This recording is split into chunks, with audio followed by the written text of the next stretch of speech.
Hello and welcome. My name is Shira Cohen and I'm the host of this podcast and the author of a book called Reclaiming Our Wellbeing.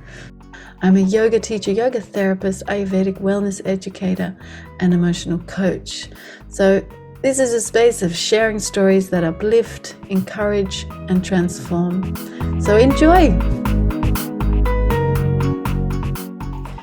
Namaste everyone, or good morning, good afternoon, good evening, whatever time it is when you press play. So today I want to talk about the new and moving into the new.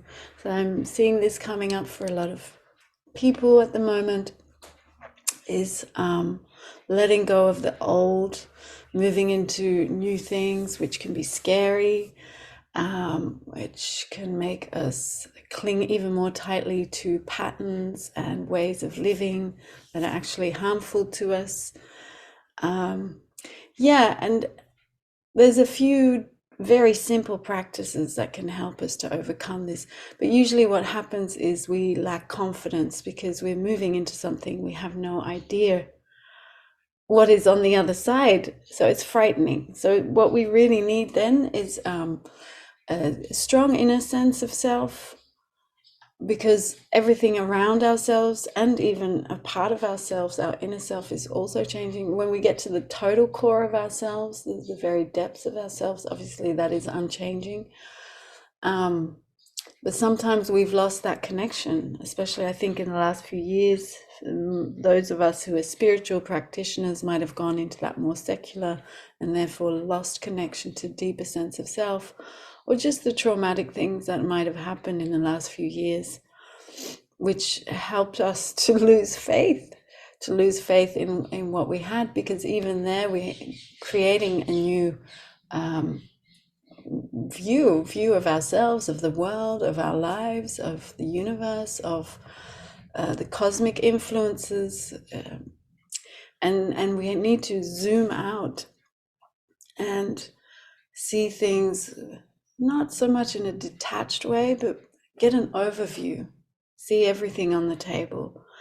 And that's very hard when we're in the middle of the breakdown, of when everything's crumbling, the tower falls. And I think we're all coming to this conclusion, consciously or unconsciously or subconsciously, that things are starting to crumble. And it's uncomfortable, it's scary, because we have no idea where we're going. It's new. It's new. And we should obviously welcome it and feel happy about it, but it's frightening, of course. So I'm just going to keep it short today. I don't want to go on and on, but I've had some wonderful conversations with friends and clients and students, and everyone who is on this process. You know what I've seen in the yoga world? I sort of see that whatever happens in the world, the yoga scene and the spiritual scene, it kind of happens earlier. Like we had all the traditions break down and all the crap come up, and that started happening about 10 years ago, and everything came to light. Now we're seeing the same in our societies, and the systems that we've been working on for hundreds of years are starting to break down as well. So that can make it more scary too. But I think, as a spiritual person, as someone who's working on the subtler levels, we experience those things before other people. Usually we see things a long time before other people see them. And that's why sometimes people turn to spirituality, because we feel like the black sheep, because we do see things others don't see. But I also think that this intuition that we have can be used in a way that's beneficial to everyone. So when we understand the process, the events, the consequences, the causes, the symptoms, in our own internal worlds, we can apply that same template to the external world without being dogmatic. Obviously, there's always nuance and change and evolution in every development and every system that is applied to. But we can definitely draw some structures from which we can have more safety. So that's how we can move into the new. So seeing the process of breaking down rather than just you having lots of neurotic processes or your clients. There's no labels. A lot of people are looking to label themselves to understand themselves better, but it's just about understanding yourself better. It's not about labeling yourself and seeing if you need to take drugs, because most of those drugs, it's not even proven that they actually work. And then you can use mindfulness or meditation or yoga practice or better social networks and increased life styles that embrace community, that give a sense of belonging, that give that sense of meaning to our lives in relation to the bigger part of life. If we're isolated, we will feel anxious, we will get sick, and all those other processes that follow along from that. So it's about finding out who we are, what we are, without labeling, just seeing as it is again and again and again and again. And then finding out the tools, because once we know what we have, and that's what my book's all about, understanding which part of us is developed, and so developed sometimes that it causes an imbalance. And then which parts of us have we totally ignored or left in the dark, or we worked on as a child or as a teenager or a young adult. And then we think we know ourselves, and then we stay in that bubble of still presuming we are that person. But instead we have grown so much, and there's so many things that we can leave behind us. It's like scientific theories and hypotheses. They have a function for a certain time, and then we have to drop them completely. We are still running on classical physics, which has been disproven since 200 years. We are still using reductionistic material scientificism, which is also very limited. And I'm reading this beautiful book by Fritjof Capra, and I've been listening to wonderful podcasts and talks from Iain McGilchrist. So I'll put this in the links if you're interested. But he has wonderful ideas and views and theories about why our society is becoming the way it is, or gotten to this point, and what's happening now, and how we have to wake up and be honest and face the dark stuff again. That's me coming back to the dark stuff, because it's only through the darkness that we see the light. We can't just grow into the light. We have no roots, we have no strength, we'll just fall over. We're not grounded in anything. So know the darkness of yourself, embrace it, don't be afraid of it, and sit with the emotions that come up, sit with the fears, sit with the thoughts, sit with all your preconceived ideas, and know that it's okay, know that you have this internal strength. So we're going to do this very quick practice of Anusara. So I was teaching different styles. This week I've been going into the Anusara style. So what I like about Anusara is it's really about this physical and muscular inner strength and connection to the inner self. And through that connection, you feel solid and strong. I remember I used to do Kung Fu, and I was doing it so much for about 1 year. And that my body was so strong. And I remember sitting on this chair one day, and normally you kind of slouch into a chair or lean onto the chair at least, but my body was so self-supporting that I didn't need the chair. I could just sit there and be completely straight and strong. And that feeling gives us so much confidence and trust. With confidence comes trust in ourselves And when we trust ourselves, we can trust the world. So again, it's about that deep connection to self. So Anusara talks about this bringing everything into the midline, and usually they're talking about muscles, but you again use that as a template for the soul, for mind, for heart. So bringing everything into the midline. So let's just sit down. You can sit on the floor or on the bed or chair, whatever, but make yourself nice and erect.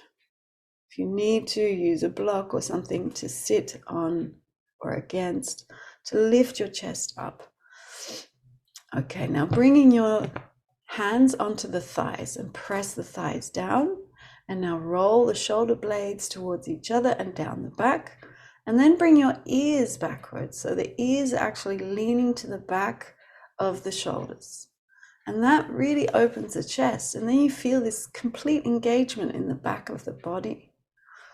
And then feel the muscular engagement of the arms. Now move the elbows towards each other and towards your ribs and backwards. So maybe you need to slide the hands back onto the thighs towards the hips. And then you feel more muscular engagement down the back near the lower and mid back. And then just allow the eyes to soften, allow the tongue to soften. Now pressing the thighs down, not with your hands, but from the groin, from the hips towards the knees. So then there's engagement also there. Now suck the muscles of your legs to the bone, to the midline. So I want you to feel this midline of the body, the trunk, but also midline of your bones. Now I want your muscles to pull towards the midline of the bones, whether this is your arms, your fingers, your hands, your feet, your legs, your toes. Just make everything active, and then feel the same in the upper arms, the chest, the ribs. And now I want you to breathe out completely, and then feel that energetic charge in the muscles. Feel the strength. So this is like this inner connection through muscle. Yeah, and I want you to feel that you have that same ability to connect to soul, to connect to your mind, to make your mind solid, not this wavy thing that floats off with every idea and thought and believes it to be true. Rather have this strength and solidity, a seat for the mind. Same for the breath.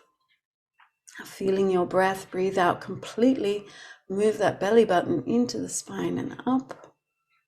And as you breathe in, rather than breathing into the belly, breathe into the chest, so you lift the belly button up. And again, breathing out through the belly button. Really feel the strength in your body. So get this strong container. You are a container for your heart. You are a cell. So this is what I was reading in, what's his name? Fritjof Capra's book. I can't remember the name of the book. But it's not his latest book. But he talks about cells, and this I find interesting too, and I write about it in my own book, that cells are a kind of template of self. We have these boundaries, but we're not completely impermeable. We have the always in and out through the nostrils, through the mouth, the anus, the ears, the eyes even. So we are a cell. We have this membrane that is always in context. We are not unrelated. We are not disconnected. We are part of a whole, and the context is really important. This is what Iain McGilchrist describes so well, how the West and the world that we live in, that is so guarded and so driven by the left hemisphere, which is all about control and manipulation and extraction and being able to really modify our environment, which has its function for us to get the food. But then there's the right brain, which actually perceives the context, the continuum, the relationships, the social interactions, the predator that may be there. So we always need to have, and that's why he's saying we have two hemispheres, because why would the brain split in two at one point in evolution? So his theory is that The left hemisphere is this focused part, but the right one is our emotional, social, creative, intuitive, contextual mind that is really important to living as a whole in a universe, or a world at least, that has other life. And the reason we are in such a disastrous place as human, and what we have done to our planet, is because the left brain is so overriding in every situation. And we have taken it as a dogmatic truth that if we can't see it through the left brain, if it doesn't present itself to those five senses, it's not real. So this materialistic view, which has gotten us to where we are, which has made us throw away spirituality, devotion, awe, wonder, mysticism, myth, everything that has value and gives our lives meaning, we have thrown out. And that's why we are where we are. And it's very sad, but it's very real. And we need to have these conversations. So I'm sharing it here with you. And I would like you to share it and have these conversations. Maybe look up Iain McGilchrist. He's written 2 books. One is called The Master and His Emissary, which is his first book. And the second one is called The Matter of Things, Matter with Things, which is a really huge book, 2 books. So now I want you to feel that integrity and congruency that you have as you are sitting here and breathing fully, listening to me, but at the same time breathing fully, feeling that strength that you have inside yourself, lifting that energy up. And then feel as you relax the body, feel that energy. How does it move? So you've made these like bandhas and pulled everything inward. And then when you release, where does it go, this energy? And this says something about what you do with your emotions, what we do with our mind, what we do in our world. Yeah, our body, our emotions, they're always trying to show us what we are doing in the context of life. It is the body's an amazing tool to feedback and reflect to you these things. Okay, so the next thing I want you to do is bring all the fingers together. Still have your ears behind the shoulders. Bringing the fingertips together, have the hands nice and the palms wide. So you're making a kind of triangle shape with the fingers and the hands. Okay, this is Hakini Mudra. So she's for our 3rd chakra. Manipura, for the solar system, there where we have power, will, drive.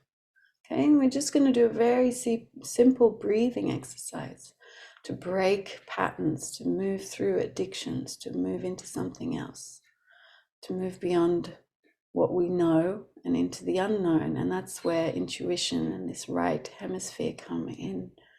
And that's why science doesn't like it, because science likes to know and measure. You cannot measure the unknown. And so we haven't had any scientific breakthroughs for the last 100 years. It was 70 years, but nothing really amazing has come through because we're so afraid. We want it all to be done through materialistic tools and senses. And we're not moving in any direction. We're just micromanaging and pretending we're coming up with great new technology. Okay, so here again, breathe out through the belly. Engage those muscles again from the bones, pulling all the muscles into the bones. Hands, arms, only the relaxed place is the face and the belly button, the lower belly. But lift up as you breathe in, lift up the chest, roll those shoulders back again, bring the ears back if they've moved. And just feel the integrity, feel your legs, pull all the muscles into the midline of the body, pull them towards the middle. So the thighs and knees and the hamstrings towards the bum muscles towards the belly towards the center. Same from the heart. Lift the heart up from the center, but the shoulders down the back towards the midline, towards the belly, arms the same. And then we're going to take a breath in, breath out. Again, comfortable breath in, comfortable breath out. One last round. And then with the next round, we're going to do 4 in, hold the breath for 4, 4 out. Okay? We'll do 5 rounds in total. So breathing in slowly, 1, 2, 3, 4. Hold the breath, 1, 2, 3, 4. Breathing out, 1, 2, 3, 4. Breathing in, 1, 2, 3, 4. Hold the breath. Breathing out. Breathing in. Hold the breath. Breathing out. Breathing in. Hold the breath. Breathing out. Breathing in, last round. Hold the breath. Breathing out. And release. Relax the body, relax the face, relax the arms. Just resting and just notice how you feel.